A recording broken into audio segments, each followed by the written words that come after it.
नमस्कार, अभिवादन। मैं दुर्गेंद्र चौहान।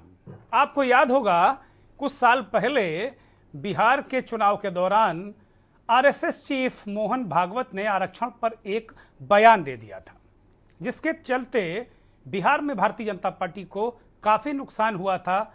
और अब उसी नागपुर से और हेडगेवार के जो स्मारक है, संघ के संस्थापक केशव बलिराम हेडगेवार के स्मारक से चंद दूरी पर कांग्रेस के पूर्व अध्यक्ष नेता प्रतिपक्ष राहुल गांधी ने कहा कि संघ छुपकर संविधान पर हमला करेगा, सीधे सामने से वार करने की हिम्मत नहीं करता है, क्योंकि उन्हें पता है कि अगर वो सामने से हमला करेंगे तो 5 मिनट में हार जाएंगे। यह हमला कई मायने में संघ को चुनौती की तरह ही है जो उसके गढ़ में राहुल गांधी ने दी है। राहुल ने कहा कि संविधान एक समानता है, एक व्यक्ति एक वोट सभी के लिए और हर धर्म जाति राज्य तथा भाषा के लिए सम्मान की बात करता है। संविधान में सावित्रीबाई फुले और महात्मा गांधी की आवाज़ है, मगर बीजेपी और आरएसएस संविधान पर हमला कर रहे हैं। उनका हमला देश की आवाज़ पर हमला है। जातिगत जनगणना की बात भी राहुल गांधी ने की और कहा कि जातिगत जनगणना हुई तो पता चलेगा कि दलितों, ओबीसी और आदिवासियों के साथ किस तरीके का अन्याय हो रहा है। हर किसी को पता चल जाएगा कि उनके पास कितनी ताकत है और उनकी भूमिका राष्ट्र में क्या है। राहुल ने यह भी कहा कि हम जब 50% आरक्षण की दीवार को तोड़ देंगे तो सही मायने में इनको न्याय मिल जाएगा। राहुल ने एक बात और भी कही कि वास्तव में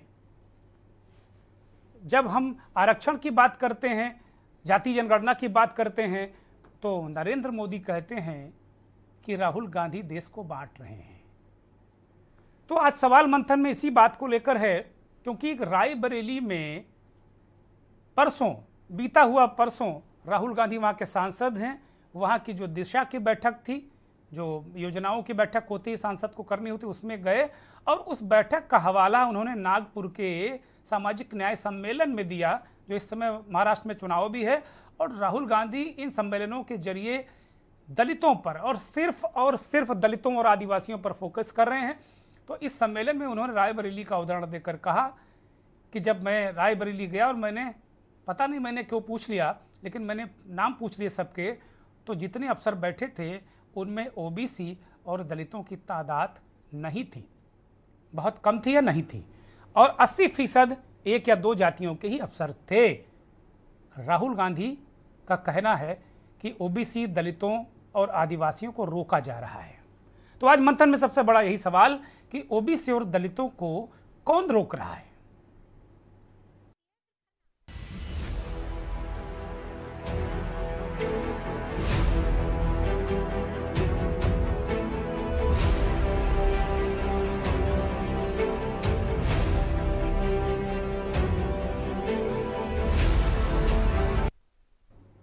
दलितों को लेकर, पिछड़ों को लेकर इस देश में बहुत दिनों से बहस चल रही है, छिड़ी है। समय समय पर दलितों की स्थिति परिस्थिति को लेकर बहस होती रहती है, लेकिन लोकसभा चुनाव 2024 जो बीत गया उसमें दलितों की बड़ी भूमिका रही है।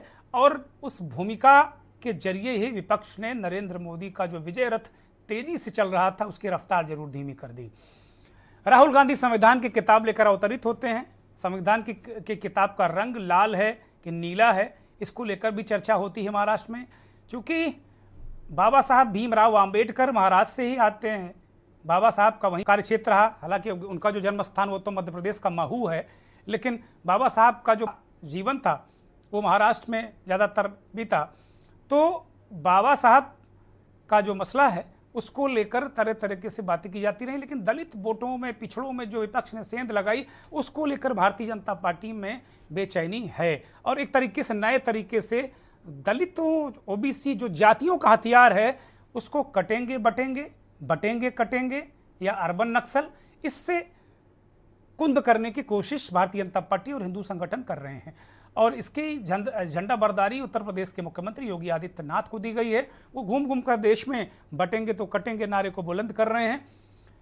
कानपुर के एक प्रसिद्ध शिव मंदिर में भी आज ये पोस्टर लग गया कि बटेंगे तो कटेंगे। तो धार्मिक स्थलों पर भी इस तरीके के नारों का इस्तेमाल करके चीज़ों को अलग तरीके से किया जा रहा है। लेकिन जो राहुल गांधी और विपक्ष के नेता जितने भी हैं, उनकी लाइन साफ है।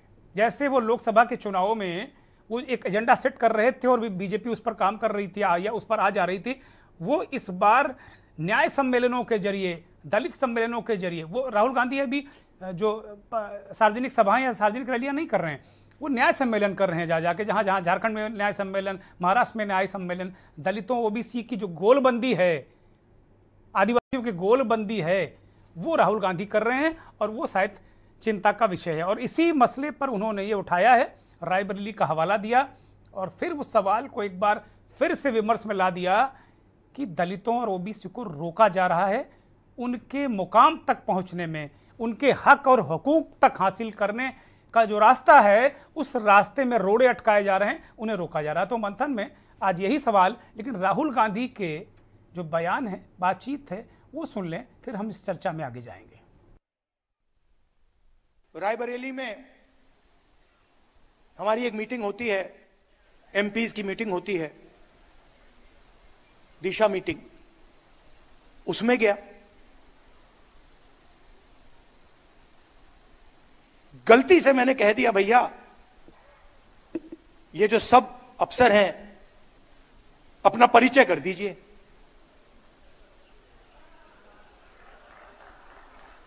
गलती से कह दिया मैंने। अब परिचय शुरू हुआ, उसमें मुझे एक दलित नाम ना सुनाई दे, एक ओबीसी नाम ना सुनाई दे। फिर मैंने पता लगाया, मैंने अपने सेक्रेटरी से कहा, भैया ये इन सब के नाम निकालो और पता लगाओ इनमें से ओबीसी कितने हैं, दलित कितने हैं, आदिवासी कितने हैं, माइनॉरिटी के कितने हैं। झलक दिखी,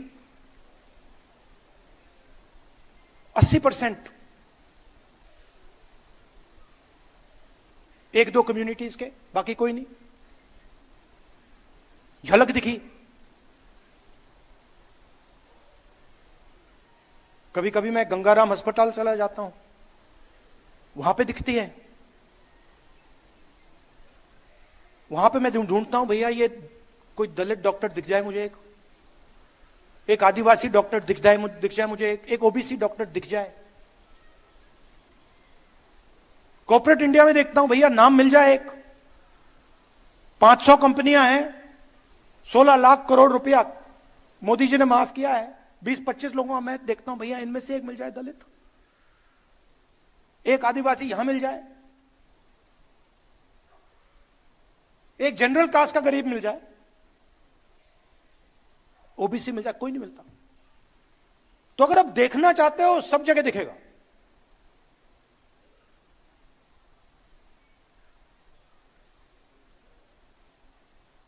जुडिशरी में हाई कोर्ट्स देख लीजिए,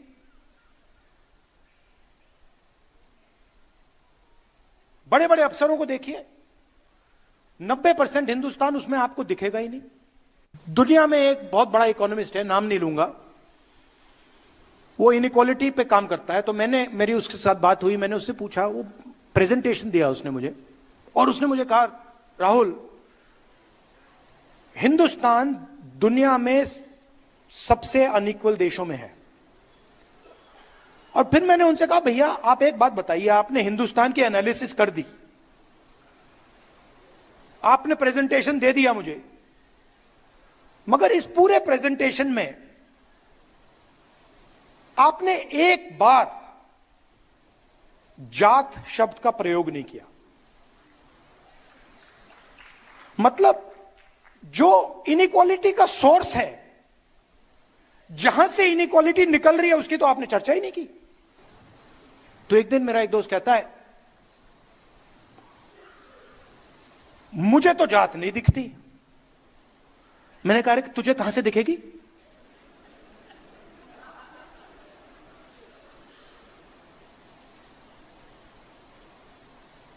जात नहीं है क्योंकि मुझे नहीं दिखती। आपको नहीं दिखेगी वो। अगर आप उसको देखना चाहते हो तो आपको ढूंढना पड़ेगा। मगर दलित को नहीं ढूंढनी पड़ेगी। दलित को रोज दिखती है, पिछड़ों को रोज दिखती है, आदिवासियों को रोज दिखती है, महिलाओं को भी दिखती है। मोदी जी कहते हैं, आपने सुना होगा, जब भी मैं जाति जनगणना की बात करता हूं, मोदी जी कहते हैं, देखिए राहुल गांधी देश को बांटने की कोशिश कर रहा है। कहते हैं ना, मैं देश को बता रहा हूं कि 90% लोग इस देश की प्रगति में शामिल ही नहीं है। मैं देश को बता रहा हूं कि कॉर्पोरेट इंडिया में, मीडिया में, जुडिशरी में 90% लोग हैं ही नहीं। 100% करेक्ट।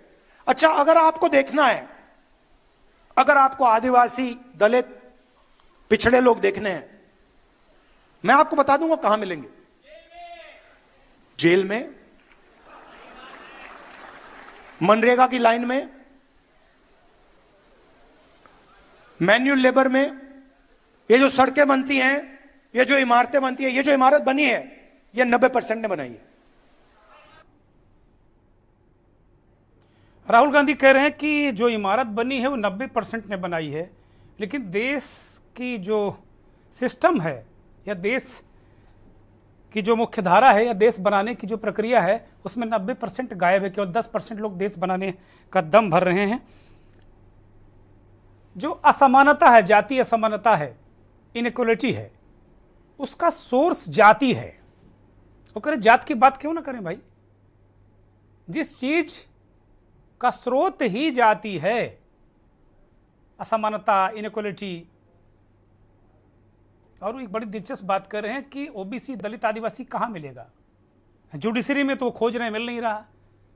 चिकित्सा क्षेत्र में वो मिल नहीं रहा, कारपोरेट में वो मिल नहीं रहा, ब्यूरोक्रेसी में वो मिल नहीं रहा। राहुल गांधी ढूंढ रहे हैं, लेकिन वो मिल कहां रहा है? जेल में मिल रहा है, वो मजदूरी करते मनरेगा में मिल रहा, वो इमारतें बना रहा है। सामाजिक न्याय का जो 90 के दशक में एक सामाजिक न्याय का आंदोलन चला, लालू प्रसाद, मुलायम सिंह यादव, बीपी सिंह, बहुत सारे, बीपी सिंह इसके प्रणेता थे, पूर्व प्रधानमंत्री, अब दुनिया में नहीं है। राहुल गांधी ने जो सामाजिक न्याय को जिस तरीके से जोड़ा है, उसमें दलित और आदिवासी को एक अलहदा शामिल किया है उस आंदोलन से, और उसके बाद नए सिरे से मॉडर्न इंडिया के परिप्रेक्ष्य में उसको परिभाषित करने की कोशिश की है। शायद इसीलिए वो बार बार ये पूछ रहे हैं कि भाई ये कहाँ हैं लोग। तो आज मंथन में हम यही सवाल पूछेंगे कि आखिर इनको पीछे कौन कर रहा है, पीछे क्यों हैं, क्या कारण है? केवल बातें बनाने से क्या काम चल जाएगा क्या? इस पर कुछ रिएक्शन भी आए हैं। उत्तर प्रदेश सरकार के मंत्री दिनेश प्रताप सिंह, जो रायबरेली से ही आते हैं, वो कांग्रेस में पहले थे, राहुल गांधी की पार्टी में, वो उनका एक रिएक्शन है। और मनोज पांडे समाजवादी पार्टी के नेता पहले थे, अब बीजेपी में है, वो भी रायबरेली से हैं, उनका भी रिएक्शन है। क्योंकि जब रायबरेली की बात नागपुर में होती है तो ये देश में एक नया विमर्श क्रिएट हो जाता है, नया विमर्श बन जाता है। सुनिए। जब उन्होंने कहा कि मैंने लोगों से परिचय पूछा, उन्होंने स्वयं किसी से परिचय नहीं पूछा। रायबरेली के जिलाधिकारी श्रीमती हर्षिता माथुर ने उपस्थित अधिकारियों से आग्रह किया कि आप अपना अपना परिचय बता दो, तो लोगों ने परिचय बताया। जिसके साथ ही उन्होंने नागपुर में अपने वक्तव्य में जो कहा, कितना दुखद है, कितना हास्यास्पद था।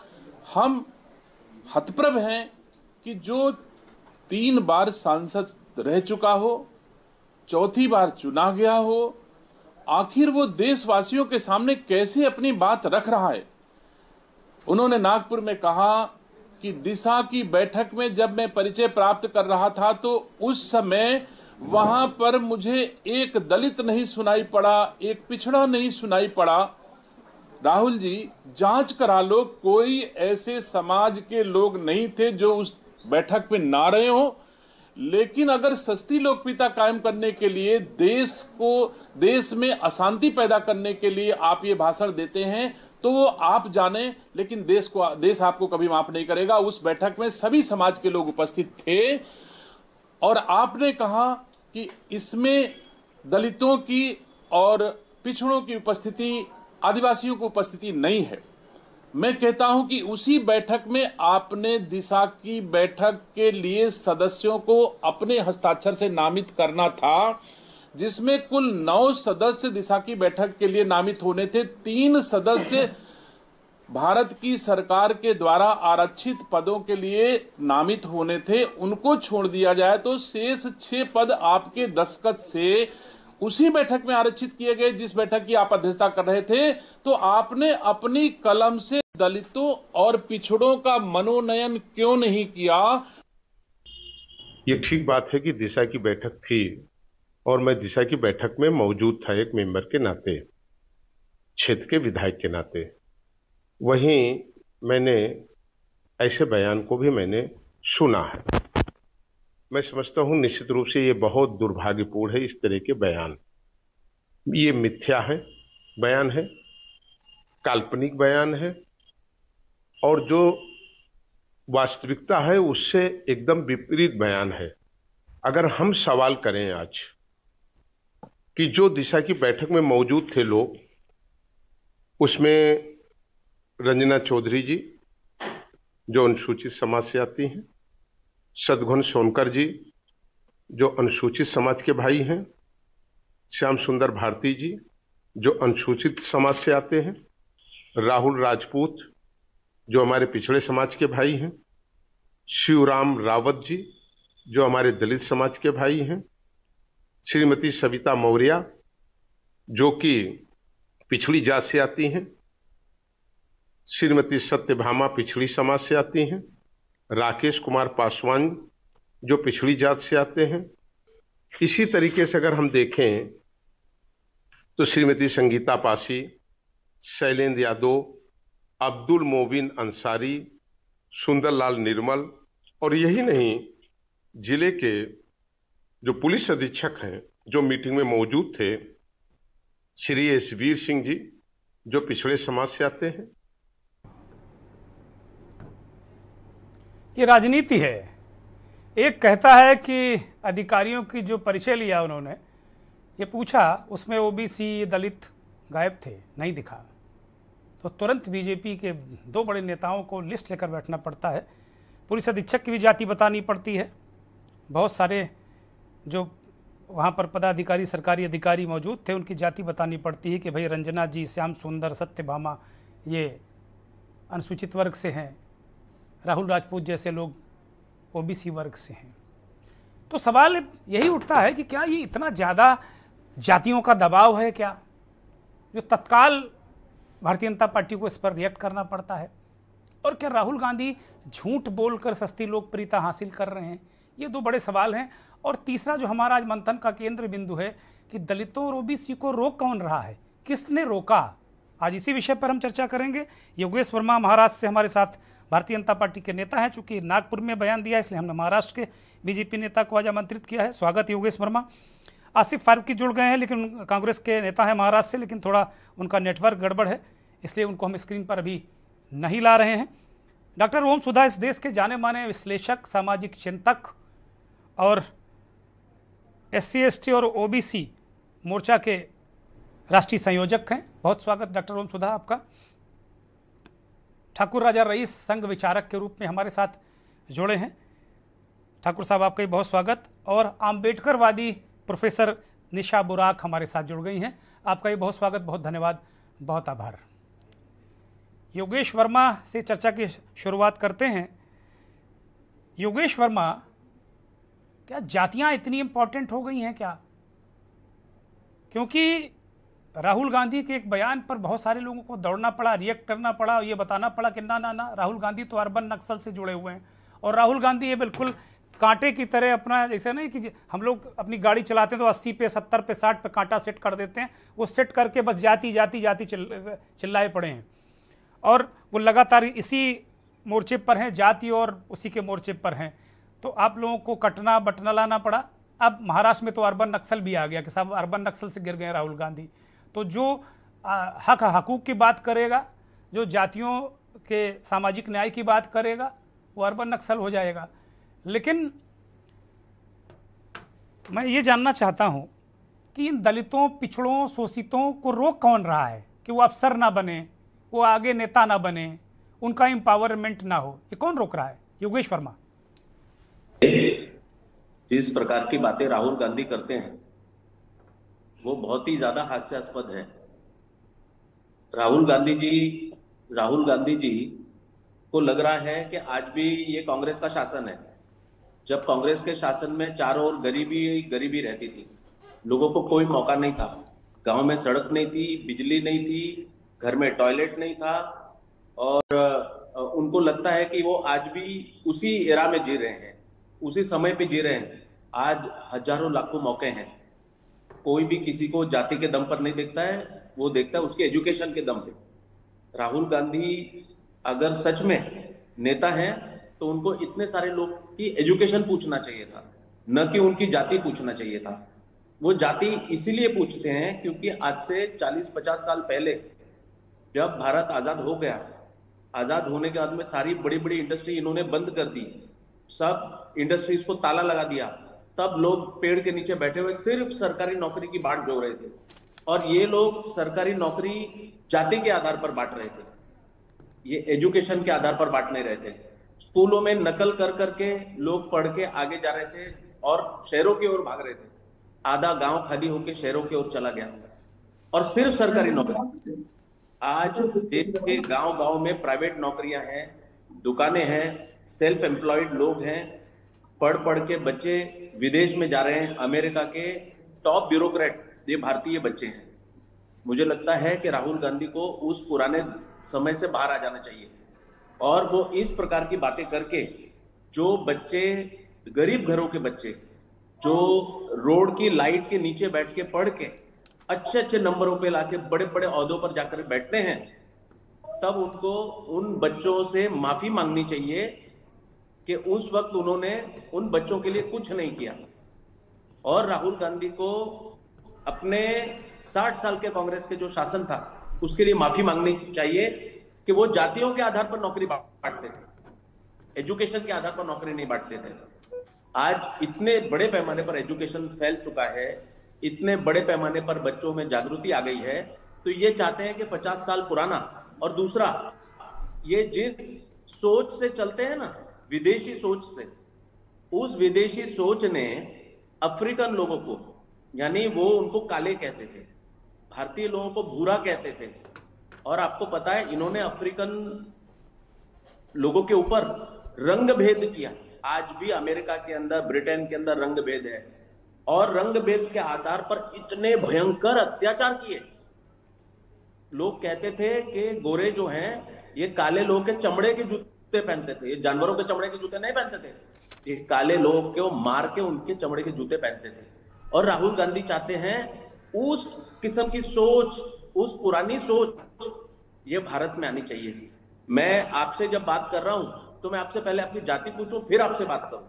ये राहुल गांधी सोचते हैं आने वाले दिन के लिए वो भारत को, इस भारत को वो एजुकेशन का हब नहीं बनाना चाहते हैं, वो जाति युद्ध का, गृह युद्ध का हब बनाना चाहते हैं। उनके सपनों का भारत है। और मुझे लगता है कि राहुल गांधी को अपने दिमाग का इलाज करना चाहिए।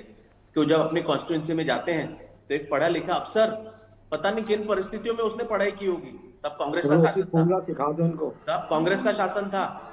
और ऐसे लोग जब पढ़ के इतने अच्छे ओहदे पर आए तो उनका धन्यवाद, शुक्रिया कहने की जगह पे, और वो उनकी जाति पूछ रहे हैं, उनका जाति उनकी पूछ नहीं रहे योगेश वर्मा, वो जाति उनकी बता रहे हैं। उनकी जाति रायबरेली में वो जानकर नागपुर में बताते हैं जाके उनकी जाति वो पूछ नहीं रहे। वो कह रहे हैं मैंने नाम पूछा तो 80% अपर कास्ट के लोग थे। उनका जो इशारा था कि जितने लोग थे 80% अपर कास्ट के, और 20% में 1-2-4 दूसरी जातियों के रहेंगे जो बीजेपी के लोगों को गिनाना पड़ा कि साहब ये सत्यभामा जी ओबीसी हैं, फला जी दलित हैं। मेरी बात सुने, मेरी बात जी नहीं, आप ही की तो बात सुन ही रहे हैं भाई इतनी देर से हम।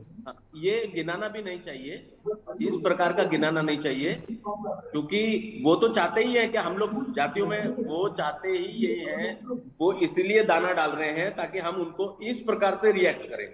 प्रश्न इस प्रकार का करो कि उत्तर उनके हिसाब से आए। ये उनके हिसाब का प्रश्न है कि ये यहां पर है, ये जाति, काय की जाति? कौन सी जाति? तो फिर आप क्यों कहते हैं बटेंगे तो कटेंगे? फिर आपको वो क्या हक है तो कहने इसीलिए का? कहते हैं फिर यह कहने कि का वो हक क्या है? कांग्रेस और आप फिर आगे 2 कदम और आगे जाते हैं, आपके नेता कहते हैं बटोगे तो निर्ममता से कटोगे, तो बराबर कह रहे हैं ना। निर्ममता से आप क्या- कटोगे। इन ऐसा शब्दों बोले का हम लोग इस्तेमाल क्यों कि कर नहीं, रहे हैं योगेश खूब वर्मा? बटो, खूब कटो। अगर वो जाति विद्वेष फैला रहे हैं तो आप धार्मिक विद्वेष फैला रहे हैं। इस देश को क्या ये बना तो रखा आप देखो, गरीब बात आप कह रहे कांग्रेस हैं। और बीजेपी ने? इस ये- देश को ये प्रयोगशाला विद्वेष- समझ रखा आप लोगों ने कि एक जाति भड़काएगा, एक धर्म भड़काएगा, एक कहेगा कटोगे तो बटोगे और एक कहेगा भाई जातियां जातियां जातियां। तो क्या आम जनता किस लिए है भाई? इस टाइप के डिबेट में नहीं बैठता हूं। अगर आपको इतना ज्यादा बात करना है तो मैं चला जाऊंगा। नहीं, आप इस तरह से जाएं, डिबेट नहीं आप जाएं या ना जाएं, किस तरह के डिबेट में बैठते हैं मुझे नहीं पता, लेकिन अगर आपसे सवाल पूछा जाएगा तो आप कहेंगे हम चले जाएंगे। पूछो ना, मैं उसका जवाब मैं देने के पूछ लिए रहा हूं बैठा ना भाई, अभी तक आप मैं ही उसका बोल रहे हैं जवाब ना, देने के लिए बैठा हूं अभी कि तक आपको आप ही सुनने बोल के रहे लिए हैं। बैठा और मैं बैठ के कागज कलम लेके आपका भाषण तो नोट नहीं करूंगा योगेश वर्मा। मैं सभी से पूछता हूं ऐसे ही, आप बोलिए, जवाब दीजिए। हूं। बटेंगे तो कटेंगे, तो योगी जी ने ये अच्छी बात कही है ना। हाँ इनका ये तो जवाब राहुल गांधी कह रहे हैं ठीक कि है, ठीक है। डॉक्टर ओम सुधा मैं आ रहा हूं, योगेश वर्मा को बोलने दीजिए, मैं आ रहा हूं। डॉक्टर ओम सुधा आ रहा हूं मैं, बोलिए योगेश वर्मा कंप्लीट करिए जल्दी से। हाँ, मेरा ये कहना है, ये बटने से रोकना ये अच्छी बात है ना। एक आदमी जातियों में बांटना चाहता है और योगी जी ने कहा कि मत बटो भाई।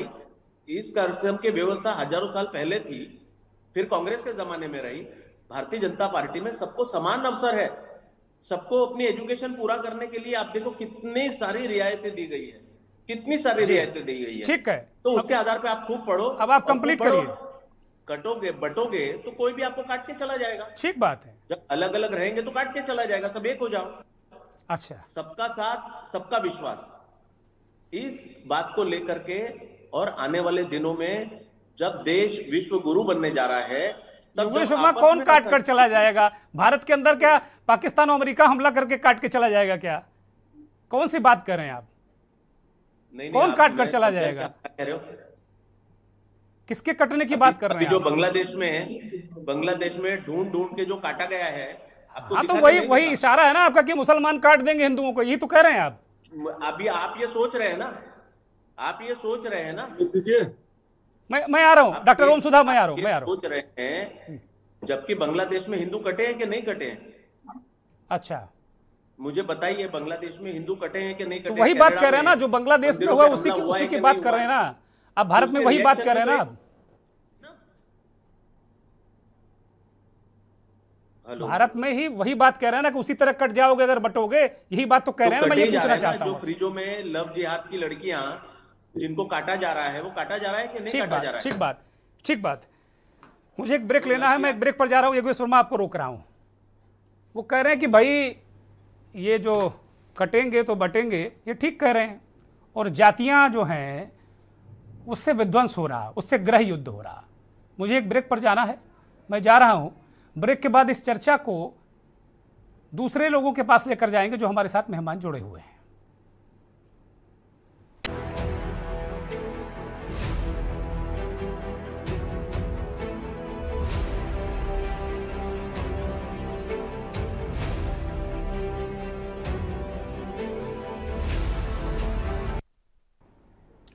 ब्रेक से वापस आ गए हैं और सवाल यही है कि दलितों और पिछड़ों को किसने रोका। भारतीय जनता पार्टी के नेता योगेश वर्मा कह रहे हैं कि कांग्रेस पार्टी लगातार लोगों को बांट रही जातियों के नाम पर, और बीजेपी ये कह रही है कि बटोगे तो कटोगे, इससे लोगों को एक किया जा रहा है। ये कौन सा फार्मूला है? हालांकि योगेश वर्मा अब नहीं है हमारे साथ में और वो इस डिबेट से निकल चुके हैं, जा चुके हैं। मुझे लगता है कि शायद वो फिर आ जाएं, लेकिन मैं सीधे रुख करूंगा डॉक्टर ओम सुधा का, जो ओबीसी SC ST मोर्चा के संयोजक हैं, राष्ट्रीय अध्यक्ष हैं। डॉक्टर ओम सुधा, मेरा बहुत सीधा सपाट और बिना लाग लपेट के आपसे सवाल ये है कि ये कौन लोग हैं, क्यों रोक रहे हैं भाई? दलित आगे क्यों नहीं बढ़ रहा है? ओबीसी आगे क्यों नहीं बढ़ रहा? किसने रोका उसको? ये तोहमत लगाने की क्या जरूरत कि भाई बीजेपी रोक रही, संघ रोक रही है?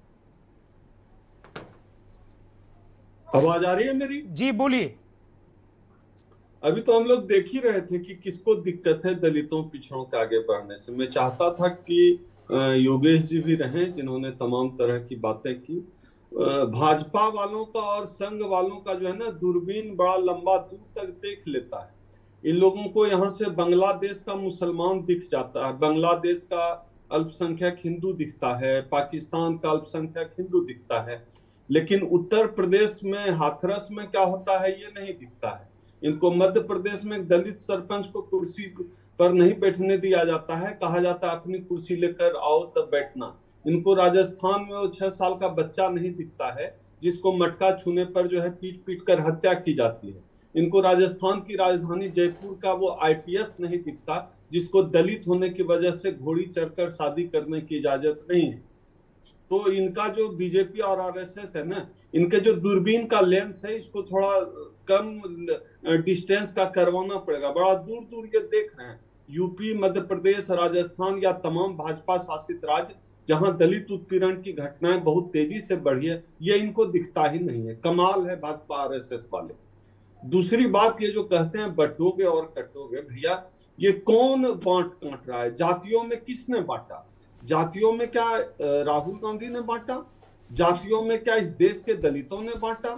हम जब कहते हैं कि इस देश में हमारी जितनी आबादी है, देश के संसाधन में हमें उतनी भागीदारी दो, और इसी सवाल को राहुल गांधी तमाम संविधान सम्मेलन वो जो राहुल गांधी कर रहे हैं विपक्ष के हैसियत से, मुझे लगता है सामाजिक न्याय के जिन सवालों को वो रेखांकित कर रहे हैं, सामाजिक न्याय के सवालों को उठा रहे हैं, मुझे लगता है कि इस देश के SC, ST, OBC और माइनॉरिटी और गरीबों, शोषितों, वंचितों, चाहे किसी जाति का गरीब हो, सबका सवाल विपक्ष के नेता के रूप में राहुल गांधी पूरी ईमानदारी से उठा रहे हैं। और जो बात हम लोग लगातार सामाजिक न्याय के लिए लड़ने वाले लोग, दलितों, पिछड़ों के लिए लड़ने वाले लोग, बहुजनों के लिए लड़ने वाले लोग उठा रहे हैं कि हमें आबादी के हिसाब से भागीदारी, और यह अब आप बताइए इस देश की 90% आबादी का एक भी आदमी जो है पूरे केंद्रीय विश्वविद्यालय का जो है वाइस चांसलर नहीं होता है, तो राहुल गांधी क्या गलत बोल रहे हैं? राहुल गांधी अगर कहते हैं कि मीडिया में एक भी संपादक, वो तो पत्रकार तक से सवाल उठा रहे हैं अपने प्रेस कॉन्फ्रेंस में, तो कौन सी गलत बात कह दी? तो और जब राहुल गांधी भागीदारी का सवाल, चाहे जुडिशियरी में भागीदारी का सवाल हो, शिक्षण संस्थान में भागीदारी का सवाल हो, अस्पतालों में भागीदारी का सवाल हो, चाहे कॉर्पोरेट सेक्टर में भागीदारी का सवाल हो, हर जगह जब दलितों, पिछड़ों, अल्पसंख्यकों, गरीबों, वंचितों की भागीदारी का सवाल राहुल गांधी उठाते हैं, तब जो है इस देश में भाजपा और आरएसएस के पेट में दर्द उठने लगता है। इसका मतलब है कि जो सवाल हम करते रहे कि बीजेपी और आरएसएस इस देश के दलितों का दुश्मन है। आप देखिए ना, ये तो वर्ण व्यवस्था को मानने वाले लोग हैं, ये हिंदू हिंदू कहने वाले लोग हैं। और जब हम अपने आरक्षण, ये तो जब मुसलमान से लड़ाना हुआ तब कह देंगे हम लोग को भी, हम लोग हिंदू हैं, लेकिन जब हम लोग आरक्षण का सवाल उठाते हैं, जब हम लोग जातिगत उत्पीड़न का सवाल उठाते हैं, तब हम छोटी जात के हो जाते हैं। जब हम कहते हैं कि इंटरकास्ट मैरिज करो, कोई चमार, जाटव, मुसहर, वाल्मीकि की शादी में ब्राह्मण से हो, तब हम छोटी जात के हो जाते हैं। तो मुसलमान से लड़ाना हुआ तो हम हिंदू, नहीं तो हम छोटी जात, जाति के आधार पर हम भागीदारी मांग लें तो हम जो है छोटी जात। राहुल गांधी हमारी भागीदारी का सवाल उठा दें तो भाजपा आरएसएस के नजर में भागीदारी का सवाल बहुजनों के उठाने वाला आदमी का मानसिक संतुलन ठीक नहीं। ठीक है बीजेपी, आरएसएस, दलितों। ठीक है प्रोफेसर ओम सुधा, मैं एक जवाब ले लेता हूं। इस बीच हमारे साथ कांग्रेस के नेता आसिफ फारूकी भी महाराष्ट्र से जुड़े हैं, स्वागत है, बहुत धन्यवाद आसिफ साहब आपका जुड़ने के लिए हमारे कार्यक्रम में। हमारे साथ संघ के विचारक के रूप में ठाकुर राजा रईस साहब जुड़े हुए हैं। राजा रईस जी, अभी सामाजिक चिंतक प्रोफेसर ओम सुधा ने बहुत सारे सवाल और यहाँ तक कहा कि भाई आप लोगों की दूरबीन बहुत लंबी है, आप अपने इर्द गिर्द नहीं देखते हो और बांग्लादेश और पाकिस्तान देखने लगते हो। आपको दिक्कत होती है कि अगर दलितों को उनका हक मिल जाए, आपको दिक्कत होती है कि ओबीसी अगर जाति जनगणना की बात कर रहा है या दलित जाति या कोई जाति जनगणना की बात कर रहा है तो इसमें आपको दिक्कत होने लगती है। राजा रईस, अनम्यूट करिए। आवाज आ रही दुर्गेन जी? आप बोलिए साहब, बोलिए जी। मैं ये कह रहा हूँ कि राहुल गांधी को चाहिए कि डिस्कवरी ऑफ इंडिया पढ़ें, महात्मा गांधी का साहित्य पढ़ें और बिपिन चंद्र बाल गंगाधर का अध्ययन करें। और मैं ये अभी बोल रहे थे, इनकी भी रूढ़वादिता सोच है और राहुल गांधी की भी सोच है। ये चाहते हैं कि देश फिर उसी ब्रिटिश हुकूमत में जाए और देश गुलाम बने और लोग जो है बीड़ी माचिस पे गाय भैंस चढ़ाए। इनकी सोच ये है। अब आप बताइए, क्या भारतीय जनता पार्टी ने दलित को राष्ट्रपति नहीं बनाया, कि मुसलमान को राष्ट्रपति नहीं बनाया? कहाँ है इनकी सोच? हनुमान जी कौन है? मैं उनको नहीं मानता हूँ। रविदास जयंती नहीं मनाता हूँ। महर्षि वेद व्यास जी ने जो ग्रंथ लिखा, क्या मैं उनको नहीं मानता हूँ? आप बताइए, इतनी छोटी सोच पे ये बात कर रहे हैं और हिंदू मुसलमान की बात कर रहे हैं। ये देश बांटना चाहते हैं, फिर देश को बांटना इतनी जल्दी राजा रईस साहब, राजा रईस साहब, देश भारत वो भारत नहीं रहा। भारत जाग चुका है और अमृत काल में है, आत्मनिर्भर भारत है। इसलिए इस रूढ़वादिता से निकलना चाहिए। पढ़ा लिखा होना विषय नहीं है, लेकिन पढ़ा लिखा हो करके विषय होना है, जिसे राहुल गांधी जी जो कर रहे हैं।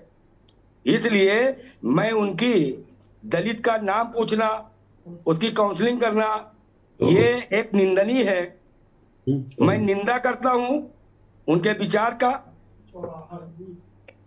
अच्छा, निंदा करते हैं। इसलिए ऐसा नहीं होना चाहिए। ठीक है, ठीक है। मैं प्रोफेसर निशा बुराक को चर्चा में शामिल करता हूं। प्रोफेसर निशा, डॉक्टर अंबेडकर ने क्या ये कहा था कि ना ना ना, अगर जो पीड़ित शोषित जातियां हैं उनकी आवाज़ अगर उठाओगे तो तुम देश बांटने वाले कहलाओगे? क्या ऐसी कोई अवधारणा है? डॉक्टर अंबेडकर ने कोई संविधान में इसी की अवधारणा की है? क्योंकि मैंने तो संविधान पढ़ा नहीं। तो कुल मिलाकर क्या ऐसी अवधारणा है? क्या कोई ऐसे विचार थे कि आप जो दलितों की बात करेगा, जो आरक्षण की बात करेगा, उनके हक हकूक की बात करेगा, वो देश बांटने वाला कहलाएगा क्या? प्रोफेसर निशा बुराक जी, देखिए, डॉक्टर अंबेडकर ने तो जब संविधान लिखा तो उन्होंने तो उस समय राजनीतिक हिस्सेदारी की बात की थी। उन्होंने आरक्षण, इस तरह का आरक्षण तो मांगा ही नहीं था जो आरक्षण आजादी के बाद, ये तो हमारा एक पैक्ट के तहत आरक्षण लागू किया गया था। उन्होंने बात की थी राजनीतिक हिस्सेदारी की, कि हमारी जितनी जनसंख्या है उस हिसाब से हमें राजनीति में हिस्सेदारी दे दी जाए। और वो बड़े दूरदर्शी थे। उन्हें आज जो ये घटनाएं घटित हो रही हैं, अगर वो भी इस चर्चा को सुन रहे होते, कहीं वो भी कहीं बैठे हुए शायद इस विषय को सुन रहे होंगे, कहीं ना कहीं अदृश्य होंगे वो। कितना मतलब जो है वो उन्हें दुख होता। और शायद इस दुख का उन्हें पहले से अंदाजा था कि आजाद भारत में दलितों की, शूद्रों की जो स्थिति है वो क्या होने वाली है। अब भारत आजाद हुआ। भारत आजाद होने के बाद जो 75 साल के ये आजादी के ऐसा समय निकला जिसमें आरक्षण का भी प्रावधान था। तो देखिए, मेरा जो है वो मानना ये है कि इस आरक्षण ने दलितों को केवल और केवल कर्मचारी बनाया। अफसर बनने का उन्होंने जो है अवसर नहीं दिया। यही बात तो कह रहे हैं राहुल गांधी, यही बात कह रहे हैं कि भाई ईंट के भट्टे में दलित मिल जाएगा, जेल के अंदर दलित मिल जाएगा। यही बात कह रहे हैं जो आप कह रही हैं। राहुल गांधी यही कह रहे हैं। हाँ जी, यही बिल्कुल। उनकी बात की गहराई को समझिए कि उन्होंने क्या कहा है। बात यह है कि जब किसी भी रिजर्वेशन के तहत किसी भी दलित की, किसी भी तरह की जो रिजर्वेशन 27% जो ओबीसी का रिजर्वेशन है, जब वो लागू किया जाता है तो उन्हें लिस्ट के अंदर सबसे अंतिम पायदान पे रख दिया जाता है, जहां वो ताउम्र काम तो करते हैं कर्मचारी की तरह। लेकिन जब वाइस चांसलर बनने की जो है बारी आती है, कभी भी आती नहीं। किसी दलित की, किसी शूद्र की कभी बारी नहीं आती।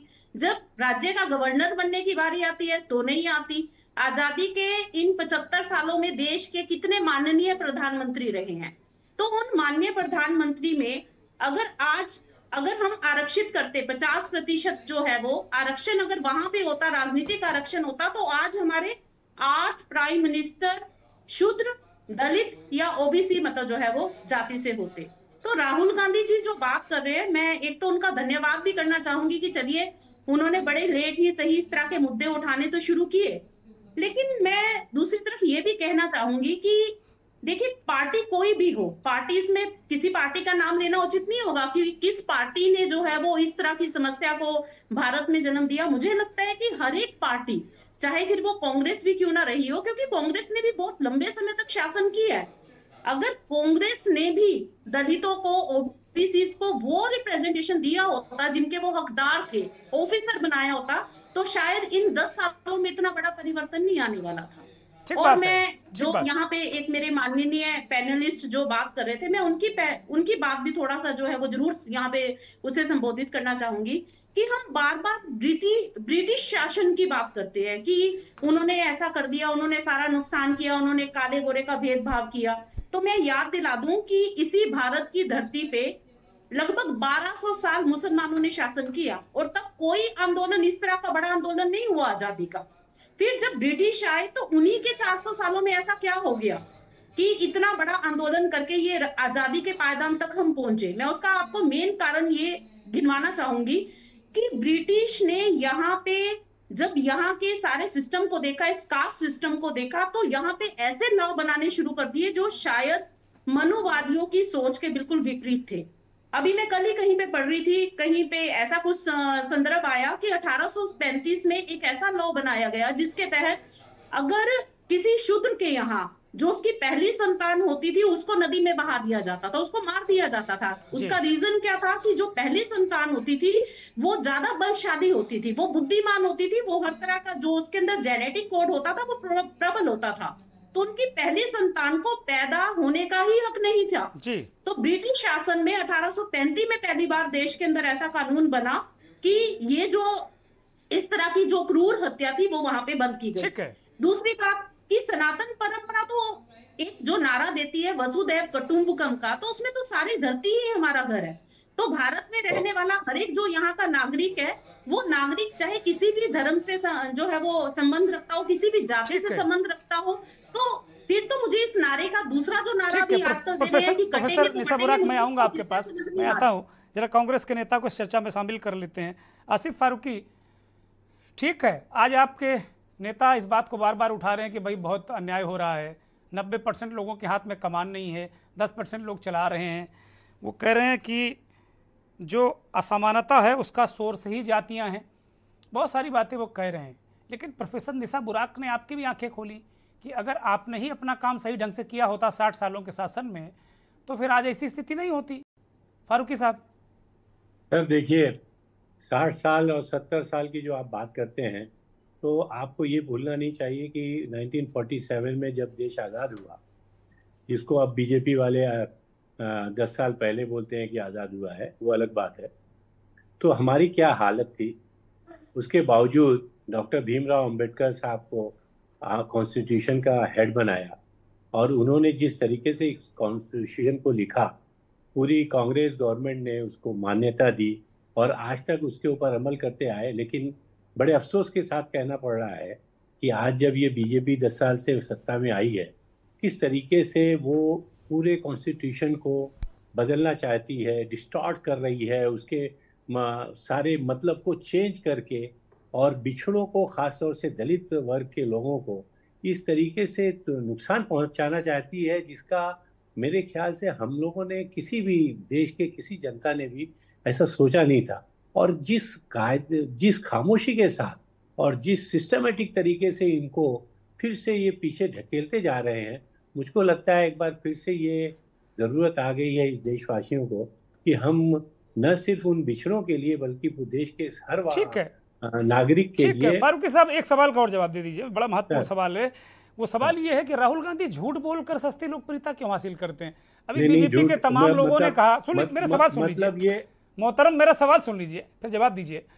अभी बीजेपी के लोगों ने एक मिनिस्टर, एक विधायक ने इस बात को कहा कि रायबरेली में जो कुछ हुआ वो झूठ बोले हैं, 10 लोग वहां पे दलित और ओबीसी वर्ग के लोग थे, तो झूठ बोलकर क्या वो राजनीति कर पाएंगे क्या राहुल गांधी? ये बड़ा अहम सवाल है। ये जुमलेबाजी तो हम लोगों ने बीजेपी से सीखी कि भाई ये जुमलेबाजी इनकी है। राहुल गांधी ने कभी भी झूठ नहीं बोला है। राहुल गांधी ने हमेशा उसका सपोर्ट किया है जो बिछड़े हैं। राहुल गांधी ने हर गलत बात के ऊपर तन मन धन के साथ में अपने आप को लगा दिया है। बीजेपी ने हमेशा मुंह बंद किया है, न सिर्फ बाहर वालों का, बल्कि बीजेपी में कोई पिछड़ों का साथ देने वाला एक आदमी बता दीजिए आप उनको, प्राइम मिनिस्टर से लेके नीचे इनके मिनिस्टर और इनके एक मेंबर की बात बता दीजिए कि जिस तरीके से ये पूरे देश को चला रहे हैं और खासतौर से बिछड़ों का। आप में मुझको एक मिसाल दे दीजिए ना, राहुल गांधी जी ने तो ये कॉरपोरेट के अंदर जिस तरीके का खेल हो रहा है अदानी अंबानी के लेके, आज तक ये गवर्नमेंट ने उसका कोई संविधान ने किया, न उसके ऊपर नजर कर रही है। वर्ल्ड की बेस्ट से बेस्ट एजेंसीज ने ये कह दिया कि अडानी का जो सिस्टमेटिक ये काम है ये बहुत गलत तरीके से चल रहा है, लेकिन आज तक एक इंक्वायरी प्राइम मिनिस्टर ने बिठाई। ये तो ऐसा लगता है कि प्राइम मिनिस्टर उसके पीछे है। ऐसा काम बीजेपी या ये सरकार क्यों कर रही है? इससे आपको शक नहीं लगता? और आप बिला वजह हमारे नेता जो बिछड़ों का और पूरे देशवासियों का साथ देते हैं, आप उनके ऊपर इल्जाम लगा रहे हैं कि वो झूठ बोल रहे हैं। मुझको लगता है आरएसएस और बीजेपी को बहुत तकलीफ है राहुल जी से, वरना और अगर झूठ बात होती तो देश का इंसान जो है वो इतना बेवकूफ नहीं है, वो हर एक समझदार है। महेंद्र सिंह को मैं चर्चा में लूंगा। थैंक यू आसिफ साहब, थैंक यू, आपकी बात पूरी आ गई। मैं सीधे सीधे महेंद्र सिंह के पास जा रहा हूं, चूंकि वक्त काफ़ी बीत गया है, महेंद्र सिंह को मैं नहीं ले पाया।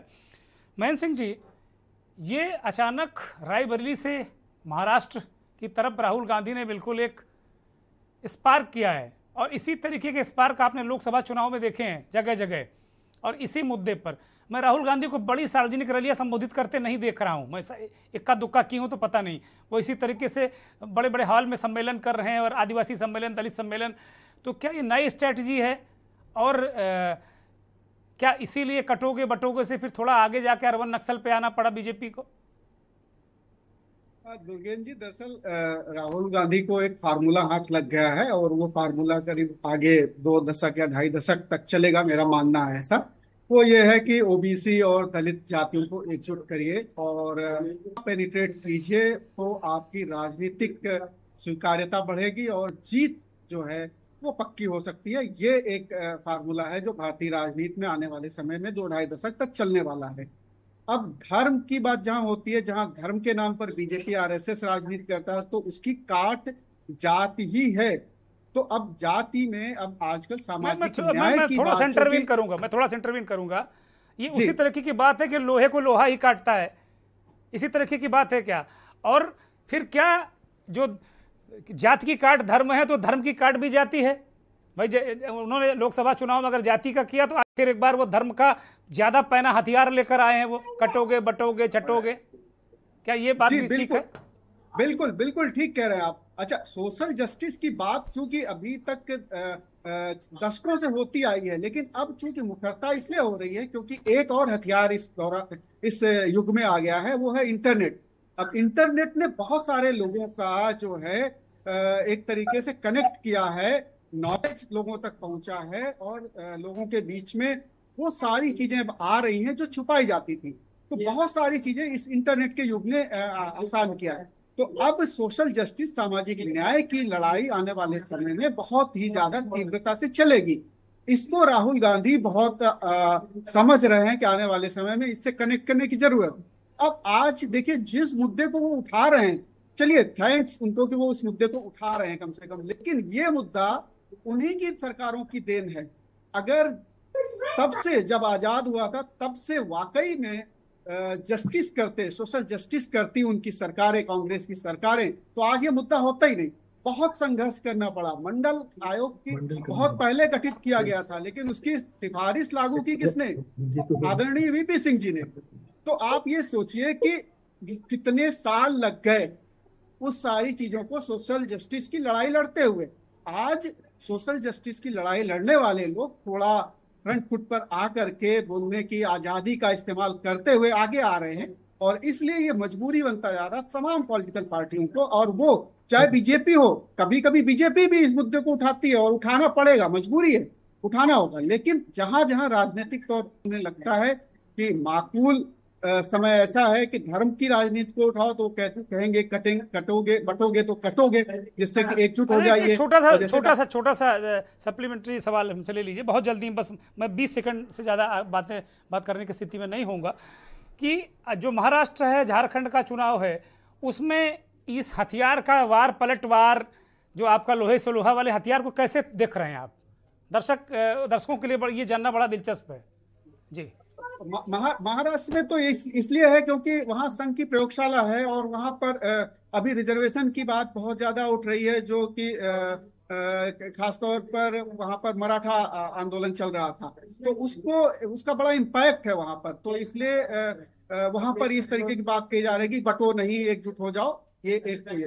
दूसरा, वहां पर घुसपैठिए हैं, झारखंड की बात अगर की जाए तो वहां पर जो घुसपैठियों वाला मुद्दा उन्होंने उठा दिया कि बांग्लादेशी घुसपैठिए आ गए हैं और तमाम, तो वहां पर भी इस मुद्दे को उठाया जा रहा, आदिवासी वर्सेस मुस्लिम वर्सेस ईसाई। तो ये इस मुद्दे को वहां पर इसलिए ये प्रयोग किया जा रहा है। ये अचानक ऐसा प्रयोग नहीं है कि अचानक किया गया हो, जानबूझ के सोच समझ के ये किया जा रहा है। बहुत शुक्रिया महेंद्र सिंह। अब चर्चा को आगे नहीं बढ़ा सकते, योगेश वर्मा चले गए, भारतीय जनता पार्टी के नेता, धन्यवाद उनका भी। आसिफ फारूकी साहब, डॉक्टर ओम सुधा, ठाकुर राजा रईस, संघ विचारक, और प्रोफेसर निशा बुराक, आपका धन्यवाद। बहुत आभार उन दर्शकों का जिन लोगों ने इस चर्चा को सुना। बहुत विद्वान लोग इस चर्चा में थे और तमाम पहलुओं पर उन्होंने विचार रखे। मैं एक बार फिर कहूँगा, चूँकि मैं राजनीतिक कार्यक्रम जब होते हैं और चुनाव जब सर पर होता तो मैं बार बार यही कहता हूँ आपसे, मेरी गुजारिश है महाराष्ट्र और जो झारखंड के लोग हैं और जहाँ जहाँ उपचुनाव है उत्तर प्रदेश समेत, कि आप इस फेर में मत फंसिएगा। आप ये देखिएगा कि आपके लिए अस्पताल कौन बनवा रहा, स्कूल कौन बनवा रहा, आपके लिए तरक्की के रास्ते कौन खोल रहा है, इसी पर वोट दीजिएगा। नमस्कार।